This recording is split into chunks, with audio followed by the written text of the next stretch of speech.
All right, guys, we've recently covered a lot of cancellation attempts, a lot of these left-wing ideologues trying to essentially impose their will on people who speak out against the current agenda of course, the DEI pushers in the video game industry. And we've seen this go poorly for a lot of people in the past. Going back 3 years ago, John Gibson, the CEO of Tripwire Interactive, which made games like Killing Floor and Maneater, this guy was essentially yeeted from his position in less than 3 days, simply because he dared to say that he was happy about a specific law that was passed in Texas after the entire Roe v. Wade situation, which, again, I'm not going to get into the nitty-gritty on this channel about this particular topic. I think everybody should be allowed to feel how they want to feel about this topic and, again, live in a state that has laws that conform to your beliefs. That being said, The Verge was one of many outlets that went out of their way to put this hit piece out on John Gibson, essentially calling him a, horrible person. And of course, it was written by none other than Ash Parrish, somebody who we've discovered to be a complete lunatic left-wing ideologue, much in line with people like Alyssa Mercante over at Kotaku. So the article said, John Gibson, CEO of Tripwire Interactive, the studio known for making horror games like Killing Floor and Maneater, was made to step down a blisteringly quick 53 hours after he tweeted in favor of the controversial Texas abortion law. The tweet drew sharp criticisms from across the gaming industry, with many consumers stating they would no longer buy Tripwire games and sharing how to block the developer from showing up in Steam recommendations. Detractors also noted that Gibson's pro-life opinion wasn't the problem, but that he chose to voice it publicly in his capacity as a CEO, and in support of a law that essentially offers $10,000 bounties on abortion seekers and people who help them. And again, there's been a lot of misinformation and contrary opinions without any factual evidence to support them that have been going around for years now, ever since this became a big topic in the country.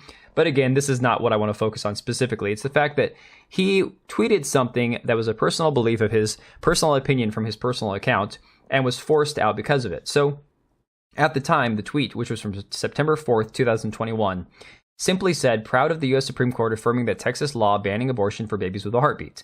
As an entertainer, I don't get political often, yet with so many vocal peers on the other side of this issue, I felt it was important to go on the record as a pro-life game developer. That was it. Absolutely nothing that inflammatory.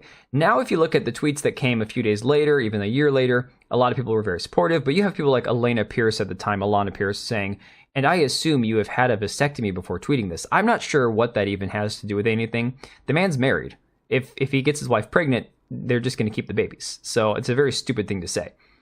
Again, a lot of support, but at the time, he got dog-piled. I'm talking, if you scroll down here a little bit, you see people saying, that's disgusting. Imagine trying to pretend that this is about life when those same legislators will abandon those babies the instant they're born. The Supreme Court did no such thing. Let's see, brave of you to publicly out yourself as a vile human. Pro-life, so you support this one aged beautifully, September 5th, 2021. So you support mask mandates, COVID vaccines, gun reform, prenatal care for every pregnant woman, child care, and are a foster parent. Yeah, mask mandates and COVID vaccines. That aged beautifully. And then you even get down here to this dude, Cliff Bleszinski, the guy behind, I believe, Gears of War, who at the time said, yeah, man, you can unfollow me now, thanks, shaking my head. So again, this guy got massively dogpiled. I didn't really care to speak up at the time. I had a very small Twitter presence, very small YouTube channel. I wasn't even uploading YouTube content at the time. So I didn't really know what to say in that situation. So John Gibson later on went on Tucker Carlson and explained that essentially this was a cancel culture attempt to destroy him, calling it social terrorism, which is actually a very apt way to describe it. He said social terrorism is an effort to use fear and intimidation to cause people to change, either hide or pretend that they're not what they are, really so that they can keep their jobs, so that they can keep their status. And I just think that's a terrible thing for the world. Now, what's really funny, what's crazy, is if this man had said this 2 years later, after Elon bought Twitter, after everything that we've seen transpire for the last couple of years, where woke is on the way out, where nobody cares about these DEI initiatives anymore, where nobody really cares about the left cancellation attempts, he would have been just fine. He probably could have stayed at Tripwire. Now, I know that this man, he's gone on to be a missionary. He's busy. I was actually looking to interview him at some point. Maybe in the future I can connect with him on that. But he's living a good life. He's doing good work around the world. So, more power to him. But it just sucks the way that they went after him. Much like we saw with Sticker Mule. But the difference is when the CEO of Sticker Mule actually sent an email out from the company, he did it as the company after the attempt on Trump's life.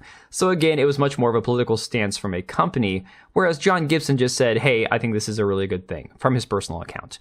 But again, cancellation attempts ensued for the CEO of Sticker Mule, but it's had no effect because we are now living in that post-woke world where cancellation attempts no longer work. Well, we're seeing today that people are no longer afraid of being canceled, especially in the game development world, which is fantastic to see.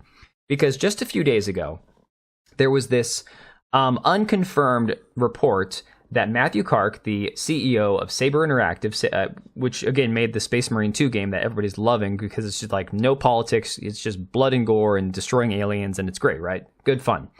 Well, there was this comment that was put on an Asmongold video saying, "Hey man, CEO of Saber here, love your videos. We signed to make the deal to make Space Marine 2. All I wanted was a throwback game. We had to change it to work on something which by its nature was old school. He didn't want anything political. He didn't want anything that was going to just like cause an issue. He wanted it to be like Black Myth Wukong, the start of a revival in the video game industry to get back to fun and immersion." So immediately, outlets like Kotaku, people like Del Walker, who I've talked about briefly in the past, these guys were after him, trying to get some confirmation from Saber Interactive that this was him, because they wanted to cancel the guy. They wanted to go after him and be like, "Oh, see this bad developer, he's just this evil person. We gotta go get him, you know." Well, now today we seem to have confirmation that this could be an actual response from the man himself, because on LinkedIn, when asked about it, he responded with, "Wow, whoever wrote that seems pretty sharp." I mean, if that's not confirmation, I don't know what is. But it's absolutely amazing that we are finally getting to the point where these guys are like, "Hey, you know what? I don't care if you try to cancel me." Because what are they going to do? The man has a game that's selling extremely well. It's making lots of money. It has a huge fan base, and it's growing day by day. These people are, more people are clamoring to this game as we speak. I'm considering picking up a copy at some point in the future if I can have time to play it. And again, these are guys who realize, wait a second, cancellation attempts are no longer working. I don't have to worry about being canceled. I've got a top-selling game on Steam across all platforms. I have nothing to lose, nothing to be afraid of anymore. And I just wish that John Gibson from Tripwire had lived or been, living in this time, so to speak, because he's still alive, obviously. But had he tweeted what he tweeted in the modern time we're living in right now, post-Elon buying Twitter, post-woke starting to die, I don't think there's any way he would have left Tripwire. If anything, he probably would have sold more copies of his games. We would have seen an uptick in sales, and he would have been just fine to make whatever choice he wanted to make without feeling pressured to go one way or another. So again, I know that he's happy. I know he's doing good work around the world. Like I said, he's doing like mission work now, so kudos to him. He's doing good stuff, I'm sure. But it just sucks that so many people had to be canceled to finally get to this point where somebody can finally look and say, "Hey, what am I afraid of? I got nothing to worry about anymore." So let me know what you think about all this, guys. I just kind of wanted to dive into the past a little bit, cover this topic that I never got a chance to cover at the time.